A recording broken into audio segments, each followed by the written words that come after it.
വ്യാജരേഖ ചമച്ചുള്ള അവയവ കച്ചവടത്തിൽ ഇതിലെ മുഖ്യ സൂത്രധാരനെയും ഭാര്യയെയും ചോദ്യം ചെയ്ത് ED.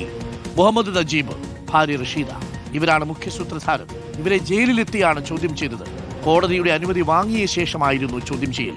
Ernakulam rural police arrest ചെയ്ത പ്രതികൾ 3 മാസമായി ഇപ്പോഴും ജയിലിലാണ്. സ്വകാര്യ ആശുപത്രികളുമായുള്ള ബന്ധം സംബന്ധിച്ചും ഇഡി വിവരങ്ങൾ ശേഖരിച്ചു. പ്രിയപ്പെട്ട പ്രേക്ഷകരെ, ലേക്ക് ഷോർ ആശുപത്രി, അതേപോലെ മെഡിക്കൽ ട്രസ്റ്റ്, ഈ ആശുപത്രിയിലെ ഡോക്ടർമാരെയും ഇഡി നേരത്തെ ചോദ്യം ചെയ്തിരുന്നു. അതിന് തുടർച്ചയായിട്ടാണ് മുഖ്യ സൂത്രധാരനിലേക്ക് ഒരിക്കൽ കൂടി ഇഡി എത്തിയത്. അർജുൻ മട്ടന്നൂരുണ്ട് കൂടുതൽ വിവരങ്ങളുമായി. Arjun, good morning Arjun.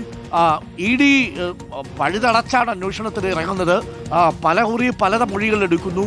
നേരത്തെ മൊഴി എടുത്തതാണ്. അവരിപ്പോൾ ജയിലിലാണ്. മുഖ്യ സൂത്രധാരന്മാരെന്ന് കരുതുന്നവർ ആശുപത്രിയിലെ ഡോക്ടർമാരുടെ മൊഴിയെടുത്തു, മാനേജ്മെന്റിന്റെ മൊഴിയെടുത്തു. പഴുതടച്ചുള്ള അന്വേഷണവുമായിട്ടാണോ ഇഡി മുന്നോട്ട് പോകുന്നത്? Arjun Mattannur. Good morning doctor Arukumar. തീർച്ചയായും അങ്ങനെ തന്നെ പറയാം. അതായത് ആശുപത്രികൾക്ക് ഈ അവയവ കച്ചവടത്തിലുള്ള ബന്ധം ആണ് പ്രധാനമായും ഇഡി അന്വേഷിക്കുന്നത്. വലിയ സാമ്പത്തിക നേട്ടം ഇതുമായി ബന്ധപ്പെട്ട ഈ പ്രതിയായ നജീബ്, അതോടൊപ്പം തന്നെ മറ്റ് ഇടനിലക്കാർ ഒക്കെ തന്നെ നേടിയിട്ടുണ്ട് എന്നാണ് ഇഡിയുടെ പ്രാഥമിക നിഗമനം. ഇതുമായി ബന്ധപ്പെട്ടാണ് ഇപ്പോൾ വീണ്ടും ഈ കേസിലെ മുഖ്യ പ്രതിയായ നജീബിനെയും ഭാര്യ റഷീദയെയും ഇഡി ചോദ്യം ചെയ്തത്. ജയിലിലെത്തിയാണ് ഇഡി ഉദ്യോഗസ്ഥർ കഴിഞ്ഞ ദിവസം ഇവരെ ചോദ്യം ചെയ്തത്. കോടതിയുടെ അനുമതിയോടുകൂടിയാണ് ജയിലിലെത്തി ചോദ്യം ചെയ്തത്. പ്രധാനമായും നേരത്തെ ഇവരുടെ ചില രേഖകളടക്കം ഇഡി പിടിച്ചെടുത്തിരുന്നു. ഇതിൽ സ്വകാര്യ ആശുപത്രികളിൽ നിന്ന് വൻ തുക ഈ നജീബിന്റെ അക്കൗണ്ടിലേക്ക് വന്നിട്ടുണ്ട് എന്ന് ഇഡിയും പോലീസും കണ്ടെത്തിയിരുന്നു.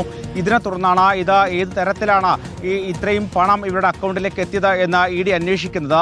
എന്തായാലും ലേക്ക് ഷോർ ആശുപത്രി മാനേജ്മെന്റിനെയും അതോടൊപ്പം തന്നെ അവിടെയുള്ള ഡോക്ടർമാരെയുമാണ് കഴിഞ്ഞ ആഴ്ച ഇഡി ചോദ്യം ചെയ്തത്. അതോടൊപ്പം തന്നെ മെഡിക്കൽ ട്രസ്റ്റ് ആശുപത്രി മാനേജ്മെന്റ് അംഗങ്ങളെയും അതോടൊപ്പം തന്നെ ഡോക്ടർമാർക്കും ഈ ആഴ്ച ഹാജരാകാൻ വേണ്ടി ഇഡി നോട്ടീസ് നൽകിയിട്ടുമുണ്ട്. ഇതിൽ പ്രധാനമായും ഇഡി കണ്ടെത്തിയിരിക്കുന്നത് ഇത്തരത്തിൽ ഈ അവയവ കച്ചവടവുമായി ബന്ധപ്പെട്ട ഈ നജീബ് നടത്തിയിരുന്ന Kallatra medical tourism private limited എന്ന കമ്പനിയുടെ മറവിലാണ് ഈ വലിയ ശൃംഖല തന്നെ രൂപീകരിച്ചത്.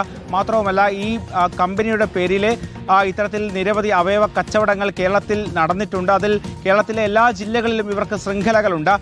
ഈ കച്ചവടത്തിന്റെ മറവിൽ ആശുപത്രികളിൽ നിന്ന് വൻ തുക ഇത്തരത്തിൽ ഈ ഉടമകളുടെ അല്ലെങ്കിൽ ഈ കമ്പനിയുടെ അക്കൗണ്ടിലേക്ക് എത്തിയിട്ടുണ്ട്. അതോടൊപ്പം തന്നെ ചില ഡോക്ടർമാർക്കും വലിയ പാരിതോഷികമായ തുക കിട്ടിയിട്ടുണ്ട് എന്നാണ് ഇഡിയുടെ കണ്ടെത്തൽ. അതുമായി ബന്ധപ്പെട്ട കൂടുതൽ തെളിവുകൾ ശേഖരിക്കുക എന്നതാണ് പ്രധാനമായും ഇഡി ലക്ഷ്യമിടുന്നത്. അതിന്റെ ഭാഗമായിട്ടാണ് കൂടുതൽ വിശദാംശങ്ങൾ തേടാൻ വേണ്ടിയാണ് നജീബിനെയും അതോടൊപ്പം തന്നെ റഷീദയെയും വിശദമായി ചോദ്യം ചെയ്തത്. ആവശ്യമെങ്കിൽ വീണ്ടും ചോദ്യം ചെയ്യാനുള്ള നടപടിയിലേക്ക് ഇഡി കടക്കുകയും ചെയ്യും. ഇവരെ ചോദ്യം ചെയ്തതിൽ നിന്ന് ലഭിക്കുന്ന വിവരത്തിന്റെ കൂടി അടിസ്ഥാനത്തിലായിരിക്കും വരും ദിവസങ്ങളിൽ ഈ മെഡിക്കൽ ട്രസ്റ്റ് ആശുപത്രി മാനേജ്മെന്റിനെയും അതോടൊപ്പം തന്നെ ഡോക്ടർമാരെയും ചോദ്യം ചെയ്യുക. എന്തായാലും ഇത്തരത്തിൽ സാധാരണക്കാരായ സാമ്പത്തിക പ്രശ്നങ്ങളുള്ള ആളുകളെ കണ്ടെത്തി അവരുടെ അവയവങ്ങൾ ചെറിയ തുകക്ക് വാങ്ങുക, അതിനുശേഷം അവയവങ്ങൾ ആവശ്യമുള്ളവരിൽ നിന്ന് വൻ തുക ഈടാക്കിക്കൊണ്ട് അവർക്ക് അവയവം മറിച്ചു വിൽക്കുക. ഇതിനുവേണ്ടി MLA-മാരുടെയും MP-മാരുടെയും മറ്റും ലെറ്റർ പാഡിൽ കൃത്യമായ വ്യാജരേഖകൾ ചമക്കുക. അതിൽ ആശുപത്രികൾക്ക് പങ്കാളിത്തമുണ്ട്, ഡോക്ടർമാർക്ക് പങ്കാളിത്തമുണ്ട്. ഇതൊക്കെയാണ് നേരത്തെ പോലീസ് കണ്ടെത്തിയത്. ഈ പോലീസിന്റെ അന്വേഷണത്തിന്റെ തുടർച്ചയാണ് ഇപ്പോൾ ഇഡി നടത്തിക്കൊണ്ടിരിക്കുന്നത്. എന്തായാലും വിപുലമായൊരു ശൃംഖല, വ്യാപകമായൊരു ശൃംഖല തന്നെ കേരളത്തിലുണ്ട് എന്നാണ് ഇഡിയുടെ കണ്ടെത്തൽ. ആ ശൃംഖലയിലേക്ക് ഇഡി ഇപ്പോൾ അന്വേഷണം വ്യാപിപ്പിക്കുകയാണ്. അതിന്റെ ഭാഗമായിട്ടാണ് ഇപ്പോൾ കൂടുതൽ വിവരങ്ങൾ തേടാൻ വേണ്ടിയാണ് ഈ മുഖ്യ പ്രതികളെ വീണ്ടും ചോദ്യം ചെയ്തത്. ഓക്കെ, താങ്ക് യു അർജുൻ മട്ടന്നൂരാണ് വിവരങ്ങൾ നൽകിയത്. പ്രിയപ്പെട്ട പ്രേക്ഷകരെ, എന്തായാലും ഇഡി ഈ കേസിൽ പിടിമുറുക്കി കഴിഞ്ഞു.